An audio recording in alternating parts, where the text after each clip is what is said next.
शिक्षण म्हणजे असं काही हे नाहीये, तुमच्यातलीच मी पण आहे. जसे तुमचे गुरु आहेत तसे माझा सुद्धा हाच गुरु आहे. गुरुपौर्णिमेनिमित्त बोलायचं झालं म्हणजे तर आपण गुरुंचा किती आदर करतो, किती आदर करतो. प्रत्येकाने स्वतःला एक प्रश्न विचारा, आपण गुरुंचा किती आदर करतो? करतो का? हो पण आहे. करतात ना? जसं की आता काकूंनी सांगितलं की त्या शिष्याने फक्त त्याला जे पाहिजे होतं, जे त्याला ज्ञान घेणं गरजेचं होतं, त्याने फक्त तेच ज्ञान घेतलं.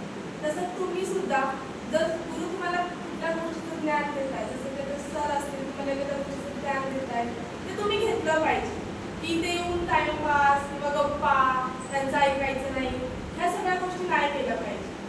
आईवडील आपल्याला सगळ्यात महत्त्वाचे गुरु कोण असतात? आपले आईवडील. ते आपल्याला कशासाठी पाठवतात? तिथे शिक्षणासाठी पाठवतात ना, शिकण्यासाठी पाठवतात ना. मग आपण इथे येऊन काय केलं पाहिजे? अभ्यास केला पाहिजे ना. करतात तुम्ही रोज? विचारू तुमच्या सरांना? नक्की? मला एवढंच म्हणायचंय, तुम्ही इथे येतात, रोज बसतात, त्याची फी देतात, सगळं मान्य. तुम्ही त्यातून किती घेतात? घेतात ना? किती घेतात? सगळे घेतात ना? माझी एवढीच इच्छा आहे की आतापासून म्हणजे याच्या अगोदर किती घेतलं मला माहित नाहीये, पण इथून पुढे तुम्ही रोज येतात तर रोज तुम्हाला गुरु जे शिकवतात ते तुम्ही घेतलं पाहिजे, त्यांचा आदर केला पाहिजे, आपल्या आईवडिलांचा आदर केला पाहिजे. का केला पाहिजे? ते आपल्याला आपल्या भल्यासाठी किंवा आपल्या चांगल्यासाठी आपल्याला सांगत असतात. तुम्ही जावा, शिका. शिकणार ना आजपासून सगळे? ज्या दिवशी तुम्ही काहीतरी बनाल, ज्या दिवशी तुम्ही काहीतरी बनाल, कठीण मोठे व्हाल, त्यावेळेस कोणाला अभिमान वाटणार आहे? आई वडिलांना. दुसरं कोणाला अभिमान वाटणार आहे? गुरुंना वाटणार आहे की माझा मुलगा किंवा माझी विद्यार्थिनी आज इथपर्यंत पोहोचली. मग त्याने तुम्हाला पण आनंद वाटणार आहे ना. जेव्हा तुम्ही काहीतरी सक्सेस होऊन तुमच्या गुरु समोर येतात त्यावेळेस तुम्हाला भारी वाटणार आहे की नाही? मग करणार ना अभ्यास सगळे? रोज स्टडी करतो का सगळे? मला एवढंच म्हणायचं, तुमचे गुरु जे तुम्हाला देतात तुम्ही ते घेण्याचा प्रयत्न करा. जेवढं देतात तुम्हाला जर आणखी हवं असेल तर तुम्हाला आणखी देण्याचा प्रयत्न करतील.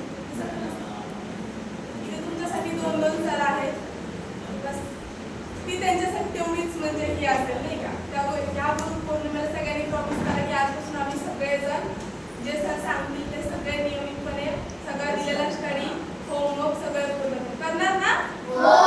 नक्की. क्लासचं नाव मोठं व्हायला पाहिजे, क्लासमध्ये मुलं वाढली पाहिजे, क्लास सरांचं नाव वाढलं पाहिजे. त्याच्यामुळे तुम्ही अभ्यास चांगला करा, तुम्हाला मार्क्स चांगले मिळेल तर सरांचं नाव येणार. इथे येऊन टाइमपास करायचा नाही. करणार ना सगळे? मी नेक्स्ट टाइम परत येऊ शकते. मग मी विचारेन, मी प्रत्येकाचा अभ्यास घेईन. चालेल का तुम्हाला? चालेल ना?